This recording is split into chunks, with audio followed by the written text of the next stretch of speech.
Today's webinar is the third installment of the caucus's Great Lakes Great Webinars series in 2015. Here is the agenda for the hour. I'm Lisa Hanairo with the Council of State Governments Midwestern Office. I staff the caucus and I'm managing the logistics for today's webinar. Now I'll turn the floor over to the chair of the Great Lakes Legislative Caucus, Wisconsin Representative Corey Mason. Well, good morning, everyone, and thank you for joining us today. We have two excellent speakers today to help us learn more about harbor maintenance and funding in the Great Lakes, what the roles and responsibilities are of the various levels of government, what projects are planned for the Great Lakes this fiscal federal year, and the challenges that our region's small harbors face as they strive to maintain safe navigation. First, today we'll hear from Mike O'Brien, who is the Great Lakes Navigation Business Line Manager at the U.S. Army Corps of Engineers Detroit Operations. Mr. O'Brien has organized and spoken at Great Lakes Navigation stakeholder meetings in the Great Lakes region to inform stakeholders about federal dredging and other navigation-related activities and solicit their feedback on planned projects and funding. We're glad that members of the Great Lakes Legislative Caucus will have an opportunity today to receive some of the same information from Mr. O'Brien on this webinar.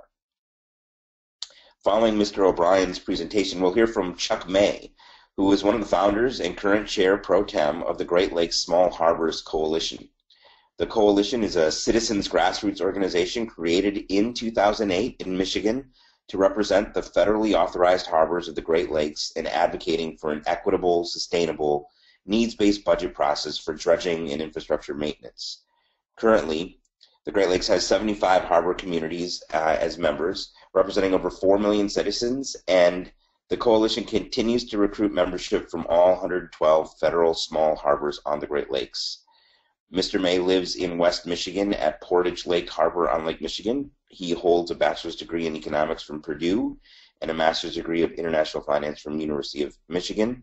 He is retired from the Ford Motor Company, having held managerial positions in finance, internal consulting, and purchasing and logistics. Thank you, gentlemen, for participating in today's webinar. I also want to thank Caucus Vice Chair Senator Darwin Bohr from Michigan for bringing this topic to our attention and for putting the staff in touch with today's speakers.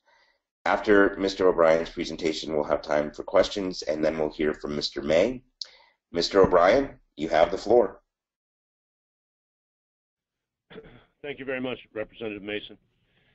Okay, as Representative Mason said, I'm Mike O'Brien. I work out of the Detroit District Corps office, and I'm the Navigation Business Line Manager, which I'll explain a little bit more about that, my job, in a minute.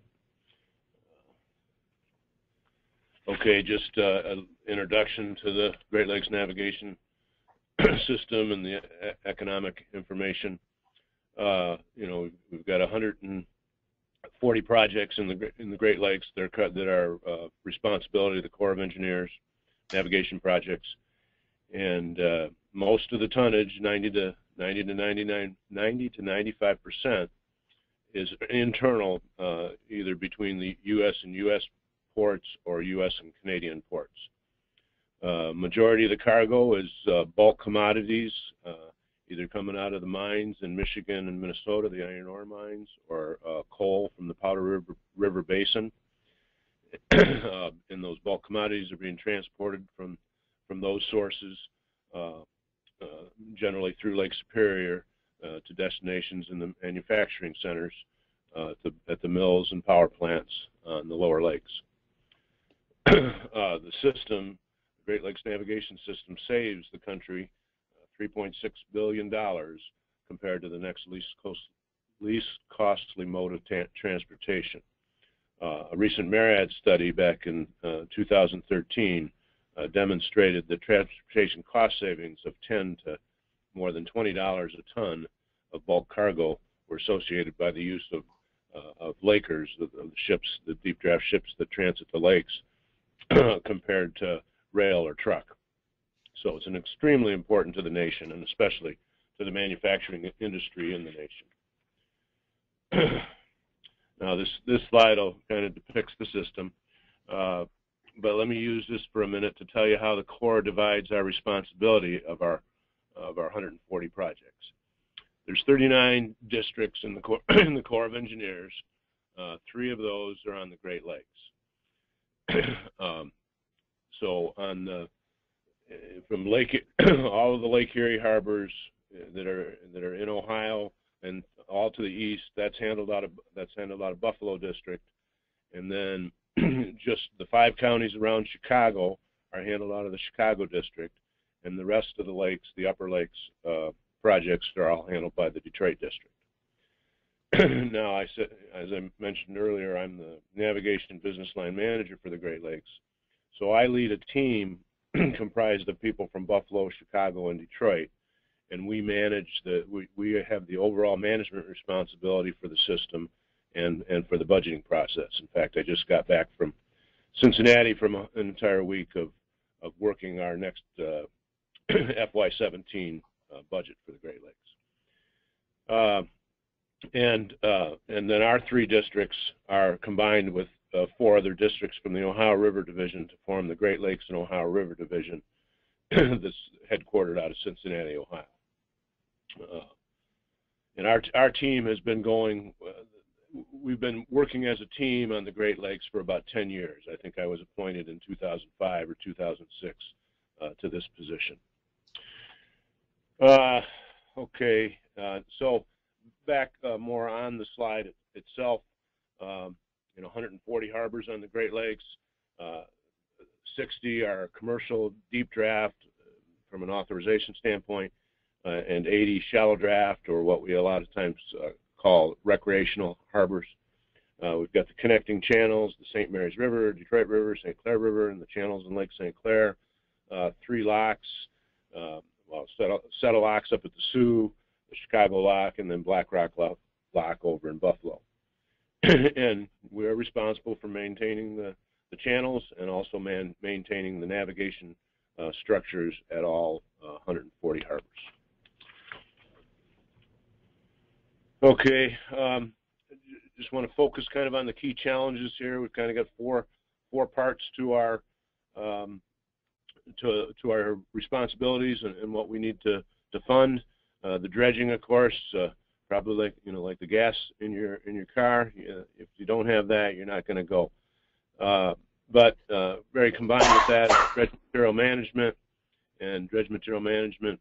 The disposal of the dredge material or placement of the dredge material, and that obviously goes hand in hand with the dredging. And then our navigation structures, and then our locks, and in particular the Sioux locks, because of its importance to the system. And the Great Lakes is a system of interdependent ports. The high tonnage harbors are dependent on the low and moderate tonnage harbors.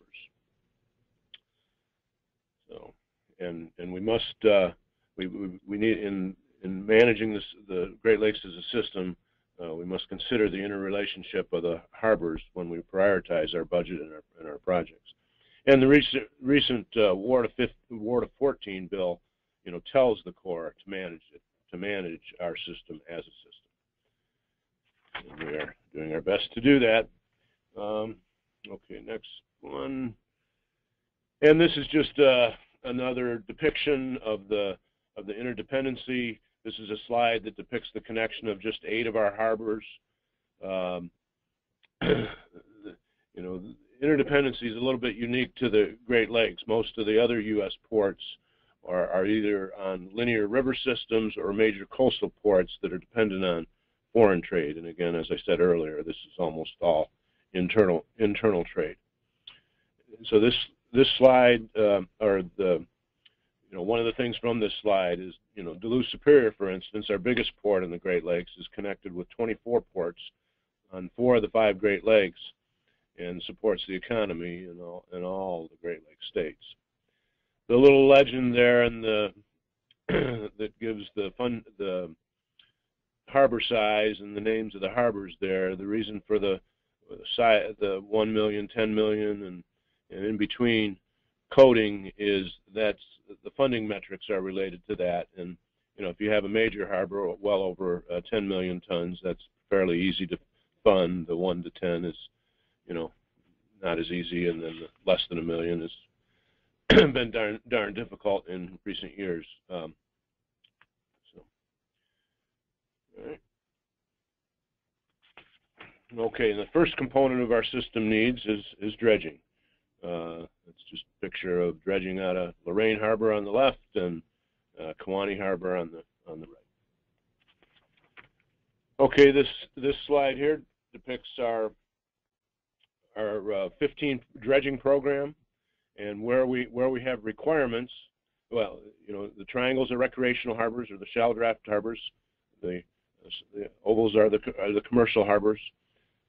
Where it's red, that's where we have a need and we don't have any money, and the green are where the projects are funded. And you can see those triangles are all, none of them are funded. And we'll talk about that a little more later.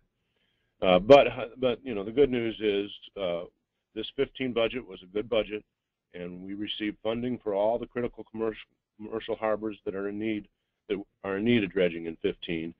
And even those that are less than a million tons of cargo, which are more of a challenge to get funded. We're dredging 23 dredging projects in 15, $46 million. Will take out approximately 3.1 million cubic yards of material. The FY16 program, even better than the well, the 15. I'm sorry. This is the 16 president's budget, the budget that the president has presented to Congress, and they are considering. And this is the highest president's budget for the Great Lakes navigation system in 10 years. And the low was in fiscal year 12. This FY16 budget represents a 40% increase over FY12. And then key to this is $49 million for dredging, 25 projects for 3.4 million cubic yards. And then again, just depicting that 16 dredging program, largest funding for dredging also in 10 years through the president's budget. And again, all critical commercial needs are being met with this budget. And then a funding trend slide of our dredging for the last 10 years, just to focus the horizontal red line there, $40 million annual requirement. That's what we need to stay about even with the sediment load. And you can see in recent years, with the combination of president's budget and congressional national provisions, we've been able to get above that requirement and actually reduce our backlog a bit. I mentioned the 40% increase in the president's budget since FY12.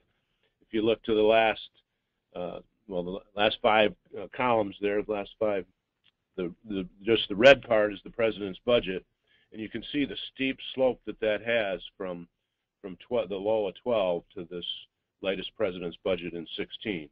And that could even go higher if we have more national provisions provided when the final budget is appropriated.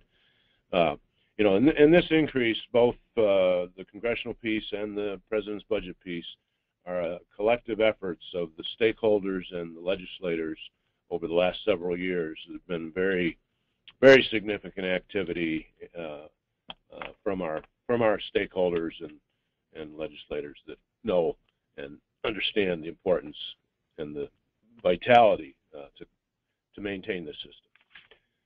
Okay, now getting to a part of the story that's not so good. You know, the funding for there has been no funding in the president's budget since 2006 for recreation harbors. All these the recreational harbors that were dredged in the last that you can see depicted on the screen, and you know, they were either congressional ads when we had congressional ads, and then those went away in 2011, and then in 14 in the national provisions there was funding for five dredging projects and 1 structure repair project from the additional funds for ongoing work that were provided by Congress. But you know, no funding in the president's budget in 15, no funding in the nor did any money come from the national ads anything in the 16 budget, President's budget either, and still to follow on the national provisions and how they will work. And I know Chuck will tell you quite a bit more about that when he speaks. Okay, dredge material management, like I say, that goes hand in hand with dredging. You know, this chart here, just I guess the key on the you know, on the left side of the bar, prior to the 1970 or so, 69, almost all of our dredging disposal went into open water with the passage of the Clean Water Act and other laws in the late 60s, early 70s. Things changed. Public Law 91-611 was passed, and funding came in the terms of what today's dollars would be close to $1 billion, and we built 45 confined disposal facilities around the lakes. And the idea was from that law that you were supposed to everything would clean up in 10 years, and you'd be able to go back to open water disposal. Well, here we are, some 30 or more years later, and some places still aren't to that point. Some are, and some are in between, and subject to a lot of discussion. So, just and then so, you know, like I say, some of the harbors we've got solutions for, and then this next slide kind of depicts where we have those, where we're doing okay for dredge disposal, will be obviously being green, and where the challenges are, and the red, of course, being the critical ones. You can see Toledo and Cleveland on Lake Erie. Toledo, the size of the circles indicate the amount of dredge material that's taken out of those harbors every year. You can see Toledo by far. I mentioned we had, well, I don't know if I did, but we have to take out about 3.3 million yards a year, and we take nearly a third of that out of Toledo. Well, you could take 1 million out of Toledo. I think we're about 800,000 yards.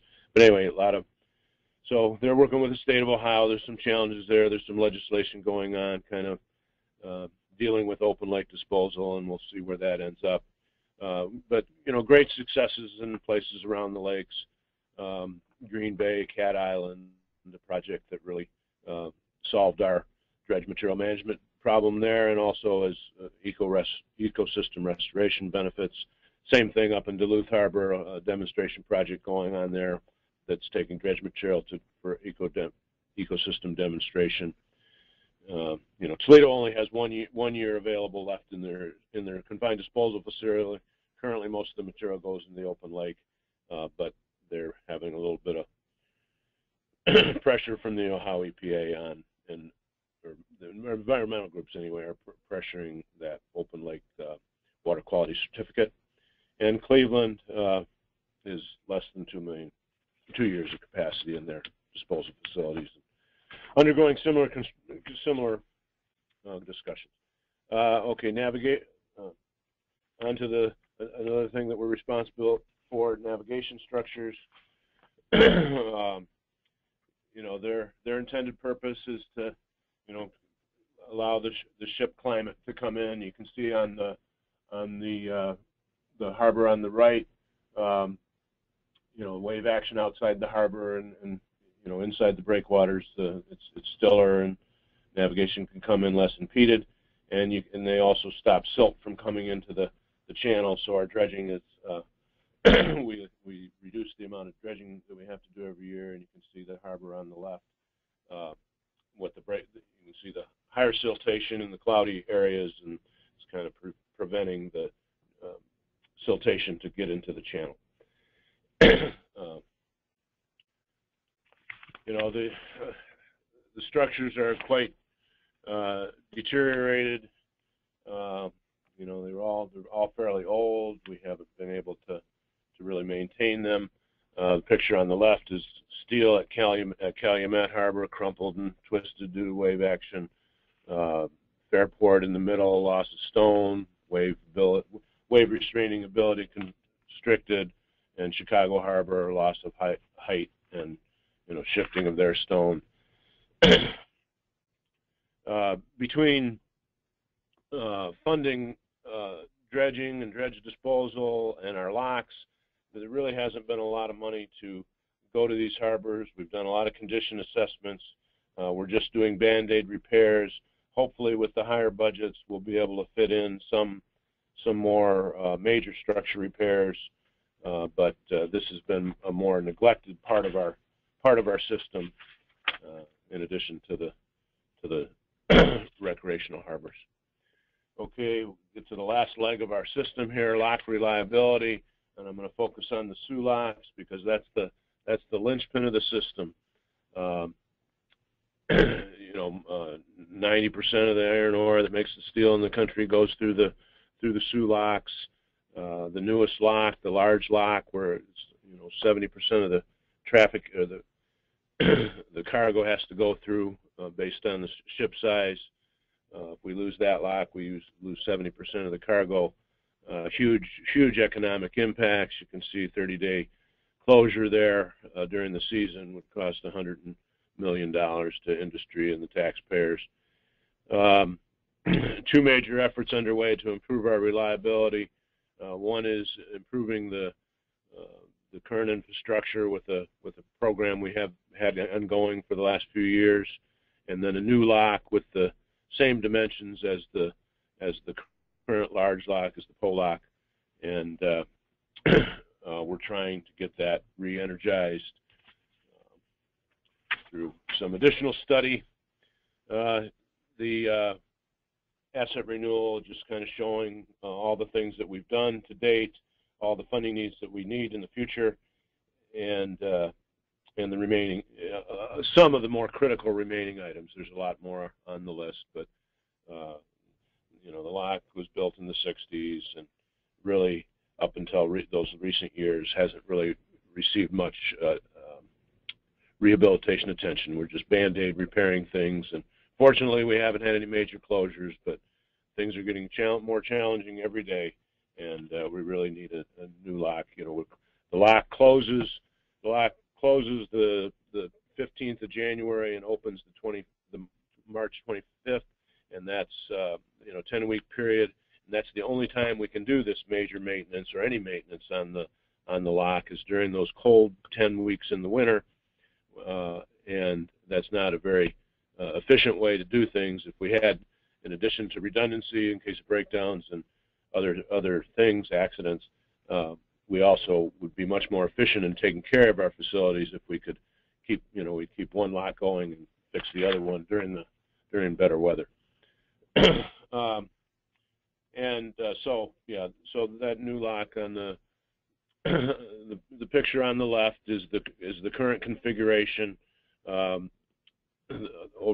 So starting from right to left, you have the Mac lock, then you have the large Poe lock, and then you have the old World War II locks that are decommissioned, the Davis and the Sabin, and it's in that area of the Davis and the Sabin. Artist depiction on the right shows where the new lock would go. You can see that's the same size as the Poe lock in the middle. So we're on a partial benefits reanalysis that was completed at the end of last year. It's under review by higher headquarters, and we're hoping to it result eventually in a benefit cost ratio greater than 1, so we'll be eligible for budgeting and funding through the budgeting process. There were some flaws in the original BC benefit cost ratio analysis, and I believe those will be corrected, and we will see that in the future, but it's still a few years out.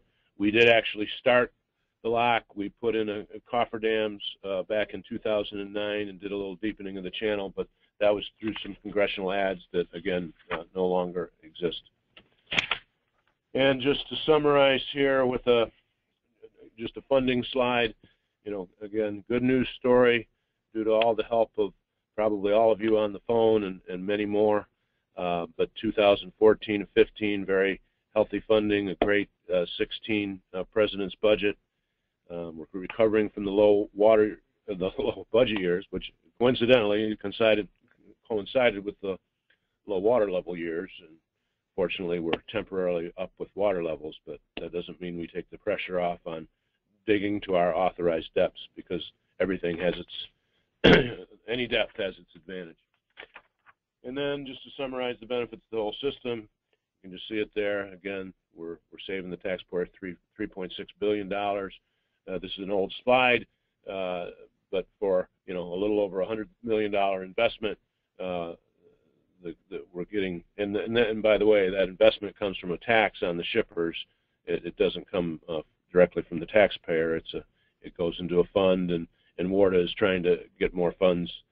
The latest WARDA bill is making an attempt to put more of the Harbor Maintenance Trust Fund dollars towards budgeting for all the navigation needs. So anyway, just a great investment, just tremendously important to the economy. Homeland Security is working on a study that I think will be released yet, and I think everybody will be interested in what it has to say. And so I don't know if I've gone over my time today. A little bit. Okay. So I'm open for any questions, or if we don't have time, I'm fine with that as well. Yeah, thank you very much, Mr. O'Brien. I think we have just a couple minutes for one or two questions. Please remember to type your question or click on the hand icon to raise your hand. But with that, I'll hand it over to Lisa to facilitate answering any questions that they might have for Mr. O'Brien before we hand it over to Mr. May. Sure. I received a question through email. I'd like to know where are the fiscal year 16 25 dredging projects scheduled to be performed in the U.S. and what type of project is that? So, Mike, could you go back to the slide that shows the map of fiscal year 16 projects, please? And maybe talk about obviously we won't have time for all 25, but could you just highlight some of the projects that will be undertaken? Yeah. Trying to get back to it. Okay. Yeah, so, I mean, everybody will have this slide, so let me get rid of that block there. So all the green dots, so start from left to right, I mean, we got Duluth Superior Harbor, Keweenaw Waterway, Calumet, Indiana Harbor down in the Fertile Crescent,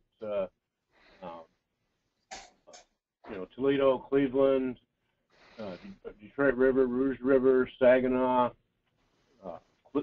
Conneaut, Erie, Rochester, Oswego, sure I've missed a few, Presque Isle, Green Bay, Manitowoc, Waukegan, Manistee, and Ludington, Muskegon, Grand Haven, Holland, St. Joe. And now, Mike, are these typically the same 25 dredging projects? No. Okay. Well, there's probably there's a core of about I'll say around 15 that are dredged almost every year. So, like Duluth Harbor, there's always a dredging. Mm-hmm. There's always dredging going on in Duluth Harbor. Saginaw is an every year project. Detroit River is normally an every year project. Cleveland and Toledo are every year projects. Keweenaw Waterway is not. But yes, there's a core of about 15 of them that are usually dredged every year. Okay. I had another question, and it's about the stakeholder meetings. Does the Corps have annual stakeholder meetings to talk about the dredging budget? Or is that a quarterly thing? How can members of the Great Lakes Legislative Caucus and their staff find out about these stakeholder meetings and maybe attend once in a while? Oh yeah. Did we have our website on any of these slides? No, we didn't. Oh. Well, Lisa, we'll send you our website for the Great Lakes navigation website, and we always post when we're going to have things. We have a stakeholder list that I'm sure a lot of the people out there are on. Like it's over 800 individuals on that list, and so anybody can send me their information, and then we'll put them on the email list and mailing list. And so yes, we have at least one. Well, we have at least 2 annual meetings. One as soon as we can after the president's budget is released, which is supposed to be the first Monday in February, but a lot of years that doesn't happen. And then a little bit after that, we have a shallow draft stakeholders meeting that Chuck May is usually on our agenda as well, and that I think we had in April this year. So anyway, we try to. There's a waterways conference that we always do a presentation at in Cleveland in February. If we think the president's budget is going to be released, we have our meeting in conjunction with that. If not, we have it a month or so later when the president's budget has been released. Great. Okay. I don't see any questions. If anybody does have questions they'd like to ask Mike, I believe you'll stay on the line. Is that correct? I will. Okay. I will stay on the line. So go ahead and email or type in your questions. And for now, I'll turn it back to you, Representative Mason. Great. Well, thanks, Lisa, and thanks again, Mr. O'Brien. That was great. Now we're going to turn the floor over to Mr. May.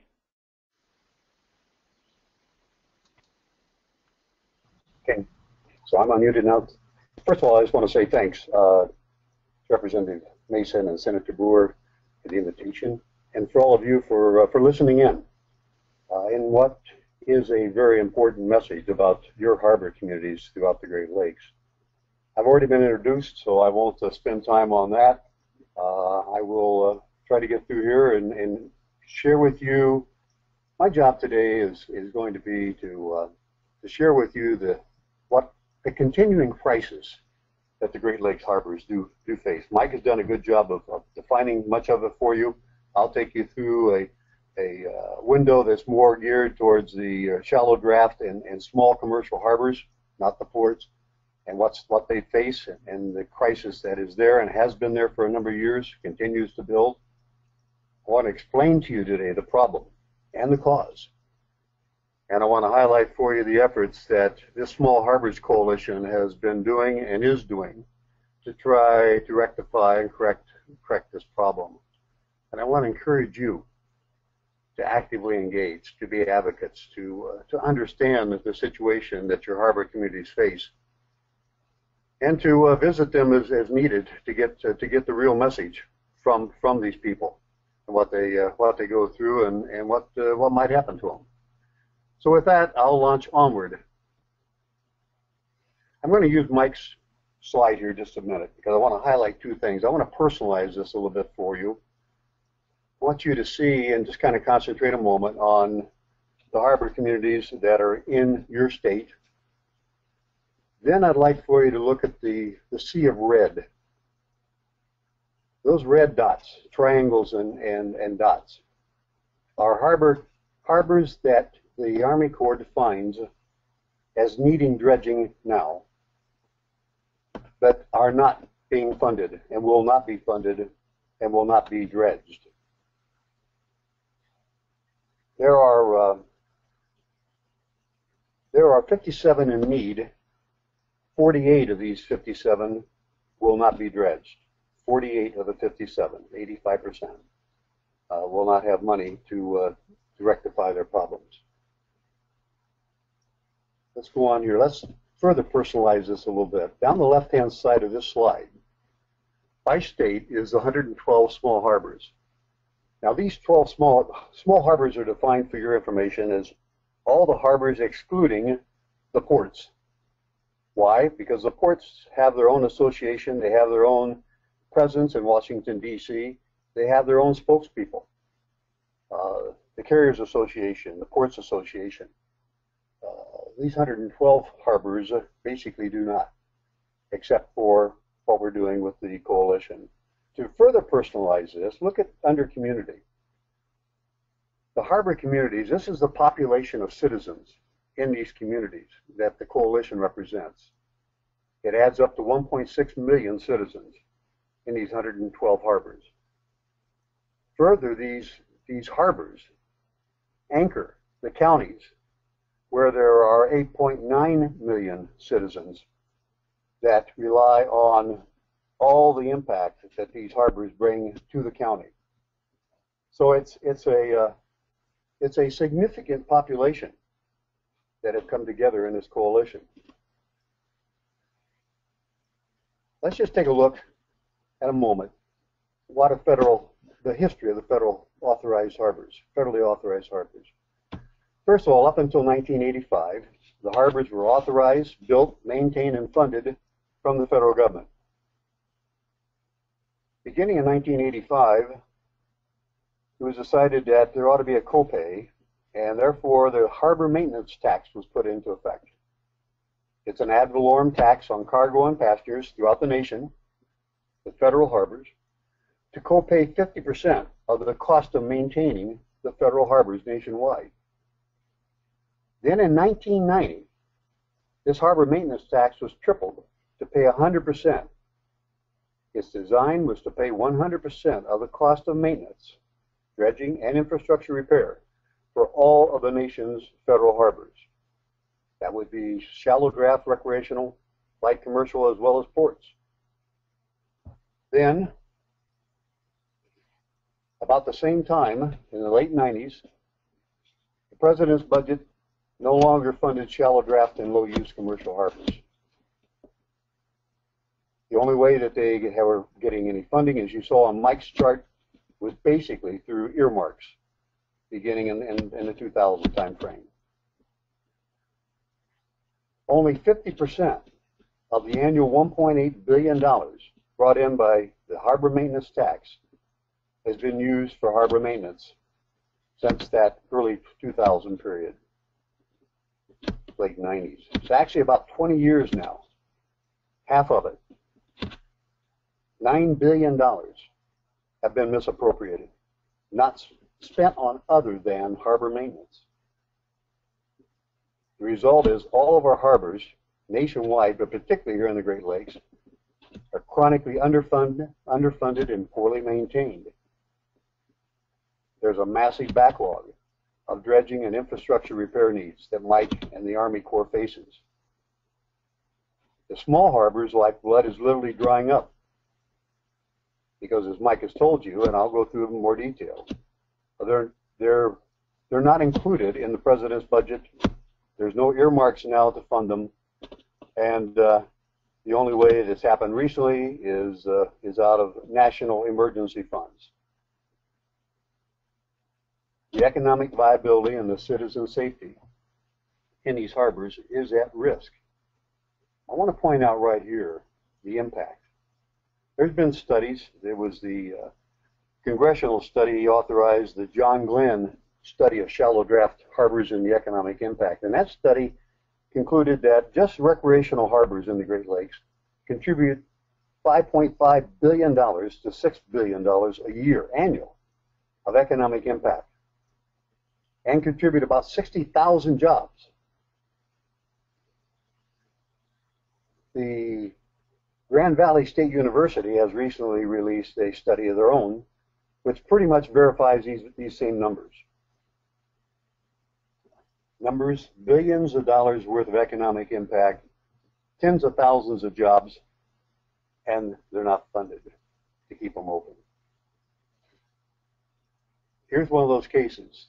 This is the one that triggered me and this coalition. This is the yacht Barracuda. Chicago to Mackinac race, July of 2007. Downbound back to Chicago, 3 people on board. Lake Michigan was all riled up, 8 to 10 footers. This yacht sought harbor refuge in Portage Lake, the harbor in which I reside. That harbor channel, federal channel, is authorized at 18 feet of depth. This yacht went aground immediately at the harbor mouth in 4 feet of water. Hung up for 3 hours.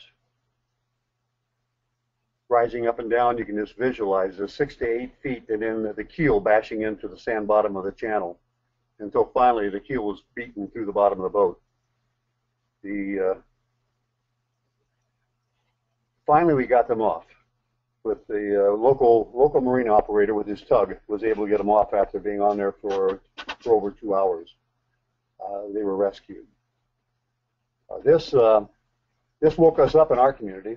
What's going on? What's wrong here? And we started talking to other communities around Michigan at that time and found out that we were all in the same situation, way under our authorized depths and dimensions. So the Small Harbors Coalition concept was brought up. That this would be a grassroots and ad hoc organization. We founded this about 7 months after the Barracuda went down, so July of '08. I'm sorry, February of '08, to raise the collective voices of these 112 small harbor communities. Initially, the 53 in Michigan, and then after some success in Michigan, we moved on to the New Yorks and Wisconsins and Ohios and all the other Great Lakes states to do the same thing and make it the Great Lakes Small Harbors Coalition. Again, 1.6 million citizens are directly represented by this coalition. We're authorized by officially declared resolutions of support by the communities, signed by the clerks, that authorizes the coalition to speak for the harbors. This is the first time that these small harbors have ever been at the table in Washington, D.C., or with the Army Corps, really. It's always been a case of individual harbor, one-on-one, and no one else to speak for them, other than their representatives and their senators and the Corps trying to do their job. And part of the job between Mike and the Army Corps and this coalition is that Mike and the Army Corps sees the needs, define the needs, correct the needs if they have the funding. It's the coalition's job, the harbor's job, with their senators and representatives, and is to be able to get the funding. So the mission of the coalition is to replace the broken process of earmarks, which we knew at the time the Barracuda went down was not going to be an ongoing process by any means, but replace it with an equitable, sustainable, needs-based budget process out of Washington, D.C. to do what was right, to correct the wrong of raising these taxes, $1.8 billion a year, and then spending half of the money for purposes other than its intended, the intent of the tax. From day one, this coalition has had the following approach. First, to reach out to other organizations and other entities to unify our message. So we reached out to the ports authorities, the ports associations, the lake carriers representing the shippers, to our legislators, to the Army Corps, and to state agencies to work together on this issue. Then we went to work on obtaining emergency funding, and we did obtain over $22 million in the first 2 or 3 years. And part of what you saw on Mike's slide reflected that. That $22 million at that time was for Michigan. Before we went Great Lakes, and when we went Great Lakes, then they shut up the spigot on us even more to a point of zero. Also, Sandy relief. Part of our voice was heard there, and as Mike said, some of the recreational or small commercial harbors also got funded under Sandy relief from the hurricane and the storms that passed through there. But then all along, our intent has been, and our mission has been, to get an authorization process, an authorization funding process that would in fact take care of the harbors. And that was, for the last 5 years, we've worked on getting a Water Resource and Development Act, what is now known as WRDA, passed, and we did in 2014 in conjunction with these other organizations I've just mentioned that we built a relationship with. So our attempted fix was to get this Water Resource Development Act passed, and it passed last year. It was to use 100% of the harbor maintenance tax for its intended purpose, to fund the maintenance of the harbors. This passed in the House 412 to 4. Wow. 91 to 7 in the Senate. Wow. It was to budget and fund the Great Lakes as a single integrated system of navigation instead of standalone harbor by harbor, considering that the Great Lakes is a single navigation system and needs to be taken care of. And to increase funding from 50%, which was $900 million, to $1.8 billion by the year 2025. A gradual increase, with the biggest increase being in 2015, where it jumps from $900 million to $1.2 billion, a jump from 50% to 67% of the harbor maintenance tax in this year, 2015. The Great Lakes would get 10% of the increases, and the U.S. Army Corps was to maintain all harbors.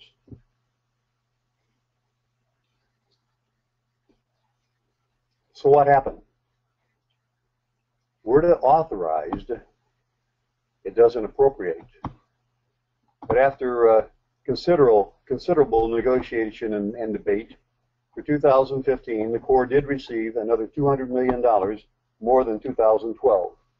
So it received $200 million of the $300 million that were to authorize, leaving $100 million out of the funding for the harbors. Again, remember, I'm talking here nationwide, of which the Great Lakes is a portion. Moving forward to where we're at right now, in 2016, the House Energy and Water Bill just passed this past week with word of authorization, again after a lot of debate and a lot of pressure from various of our U.S. Great Lakes senators, or representatives rather, to get it through the House. So it passed pretty much along party lines. It still must pass the Senate, it must pass the President for signature. But it still does not give us any great hope that the shallow draft and low-use commercial harbors, most of the 112, will get funded. Does the Army Corps consider that the money in total to meet all the high priority projects they've got, including the shallow draft and low commercial harbors that are in need of dredging and maintenance, and in fact may close down with following a storm or anything else that happens in those channels? They're already shallow. Now, I'll point out to you, let's put this in perspective. Great Lakes wide, it would take an incremental $20 million annually to dredge all of these 112 small harbors. 20 million. I go back, 20 million out of 1.2 billion. 20 million versus the $5.5 to $6 billion annual economic impact of these very harbors. Pretty good return on investment. And it's not just one study. Like I said, there's at least 2 studies that confirm that. I want to quickly go towards wrap up here with you. And this reflects a possible picture of a harbor. It could be my harbor. And I say this because when the water was low here, and we invited the Associated Press in here to do an article on the crisis here in Portage Lake, representing the rest of the harbors of the Great Lakes. When that article broke, we started getting phone calls from realtors, from boat owners, from property owners in crisis, saying, "Oh my, I won't be able to sell a house. I'll have to sell my house. I need to get out of there. Should I get my boats out of your harbor immediately?"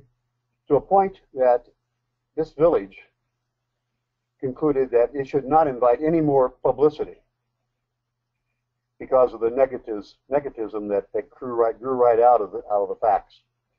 So honestly, I had to move up to another harbor when I hosted the public broadcasting system to do an article on a TV article on the situation. So bear with me as I go through this. This is not pie in the sky.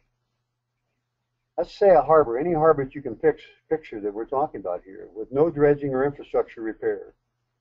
That harbor becomes unsafe for passage and one is closing. What happens first? The sailboats leave as soon as they can get out of there and find deeper water. The charter boats are right behind them because they're not going to take customers out and not be able to bring them back through safely. The tourism drops that's associated with the waters. We figure our housing values drop by 35%, those on the lake. The property tax revenue dries up. The loss of tourism stresses, then closes the businesses in your village or town or city that are already under pretty much stress, facing with primarily the tourism season. School funding drops. No jobs, The young, particularly the young, leave the community shrivels. But then the economic impact starts spreading throughout the county, throughout the state, and many of the 112 federal small harbors that we represent are at risk. And I ask myself the question I ask you: how long does a harbor community last without a harbor? I mean, that was the foundation. Harbors of refuge, commerce, that was the basis of them. How can you help? Well, I'd ask you to rank this mission of sustaining our harbors on par with other restoration efforts in the Great Lakes. I'd ask you to consider a letter or resolution of support to the federal senators of our nation, particularly those in the Great Lakes, because they're the next ones to address this issue, to the Army Corps generals, and to the governors of the Great Lakes. I'd ask you to encourage your governor in each of the Great Lakes to adopt a similar letter of support and inclusion in their priorities.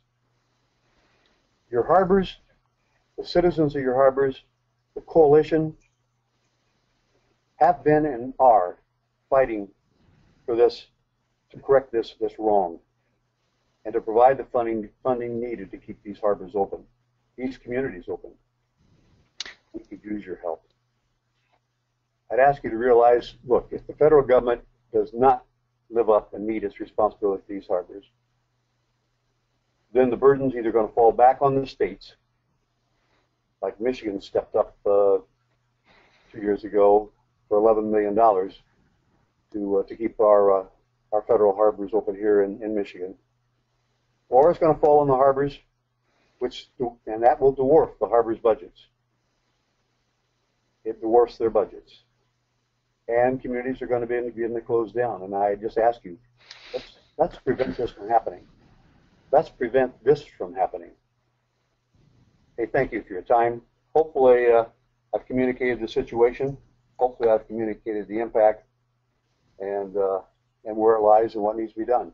So thank you. Thank you, Chuck.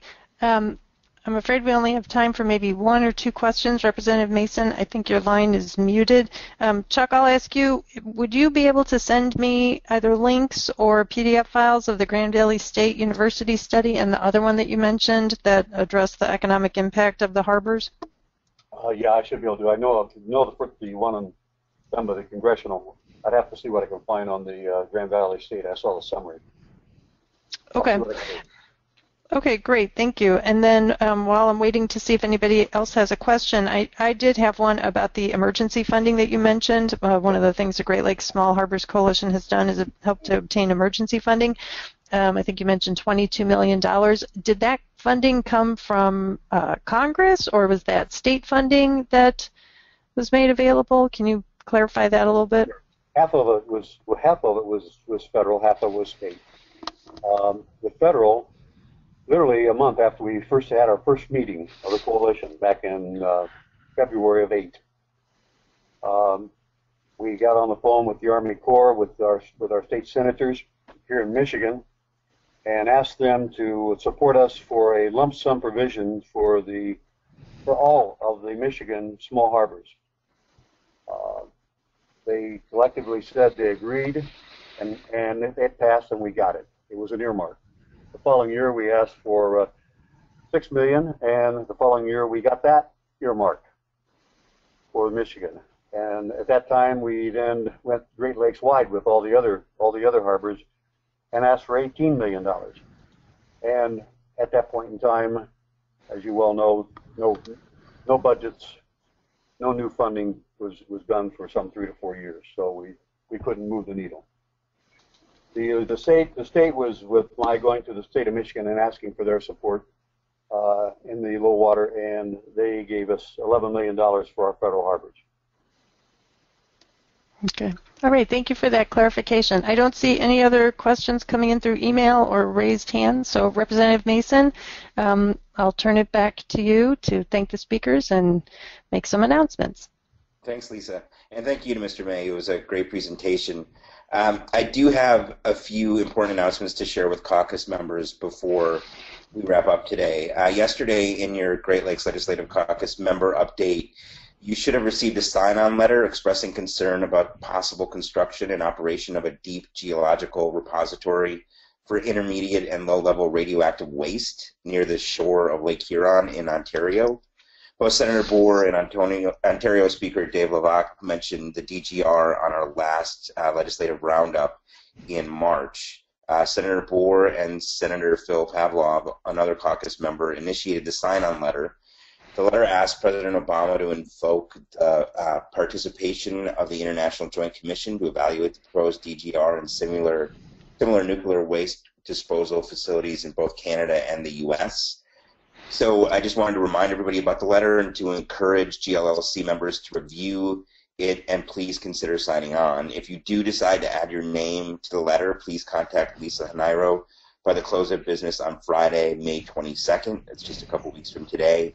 Make sure to send an image of your signature if you've not previously co-signed on one of the caucus members' letters. Additionally, last week, caucus members received an announcement regarding the opening of early registration for the GLLC annual meeting in Buffalo on September 25th and 26th. This early registration period will last until June 1st, when general registration will open. The meeting will include an optional site visit on the afternoon of September 25th, during which we'll travel by bus to see several locations. Work cleanup of the Buffalo River area of concern is leading to revitalization of the city's waterfront. The AOC cleanup is funded in part by the Great Lakes Restoration Initiative, so the visit will be an excellent opportunity to view some tangible results of the GLRI. Friday evening, we'll have our traditional opening reception, and on Saturday, the GLLC Executive Committee will hold a breakfast meeting, followed by a full day of programming for the full caucus and other attendees. A limited number of travel scholarships are available for caucus members who wish to attend this year's meeting. We already have waiting lists for scholarships for members from Indiana and Minnesota. The scholarships are still available for every other jurisdictions. Make sure to register by July 17th in order to apply for a scholarship. And I anticipate that we'll have some resolutions to consider at the meeting in Buffalo. Later this spring, we'll be sharing information on the caucus's revised process for soliciting and considering resolutions. And that brings me to the final announcement for today, which is about our next GLLC webinar. We are tentatively planning on holding another webinar in late June or July with a feature presentation on aquatic invasive species. The staff will be polling members to identify a good date and time for the webinar. I'd also like to explore the possibility of having a members-only webinar in August or early September to discuss proposed resolutions. Again, the staff will be in touch with members to invite their feedback on that idea and to schedule the webinar if we choose to go that route. And so with that, I thank everybody for participating. I again want to thank our speakers for today. I think this was a great topic. And with that, I will hand the floor over to Lisa to close out the webinar. Thank you, Representative Mason, and thank you to all our participants today. Remember that you can view any of these webinars at any time by visiting the Great Lakes Legislative Caucus website or CSG Midwest's YouTube channel at the addresses you see on the screen. I'll also put these links in the email message that you'll receive in follow-up to today's webinar. The caucus is on Twitter at GLLC, well, GLL Caucus. So I hope that those of you who use Twitter will follow the caucus and share tweets about Great Lakes issues that affect your jurisdiction. And finally, please take a moment to fill out the short survey that'll pop up as soon as we're done. Your feedback really does help us to improve these webinars. I hope you'll join us again and that you'll let your colleagues know about this helpful resource for staying up to date on issues that affect the Great Lakes. This concludes our webinar. Have a great weekend, everyone. Thanks.